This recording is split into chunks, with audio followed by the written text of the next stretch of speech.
జరిగింది అది. ఎన్నికలు నిర్వహించడానికి అబ్జెక్షన్ లేదు, తిరుమల కొండే, దాని మీద ఉన్నారు కాబట్టి ఓటర్లు ఎన్నికలు నిర్వహించుకోండి అంది. దాన్ని వీళ్ళు ఎట్లాగా వక్రీకరించారు ఆ రోజున?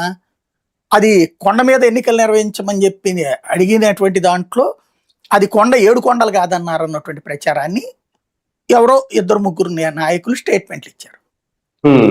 దాన్ని అడ్డు పెట్టుకుని కొంతమంది స్వామీజీలు ఏంటి 7 కొండలు కాదన్నావట నువ్వు అన్నటువంటి పాయింట్ రైజ్ చేశారు. ఈయన క్రిస్టియన్ కాబట్టి ఎవరు రాజశేఖర రెడ్డి ఆ పాయింట్ రైజ్ చేశారు. వెంటనే రాజశేఖర రెడ్డికి భయం వేసి ఉండొచ్చు మేబీ, లేదా భగవంతుడి దాన్ని ఏమంటారు లీలా మానుష క్రీడా వినోదం అనుకోవచ్చు అనమాట. అలా చేయించడం ద్వారా ఏ ముఖ్యమంత్రి చెయ్యని సాహసం చేశాడు రాజశేఖర రెడ్డి, లేదా అతని చేత చేయించాడు ఆ దేవుడు. తిరుమల వెంకన్న విషయంలో ఏదైనా సరే దేవుడే చేయిస్తాడని నేను నమ్ముతా బలంగా, ఎందుకంటే నా అనుభవాలు రీత్యా చూస్తాయి.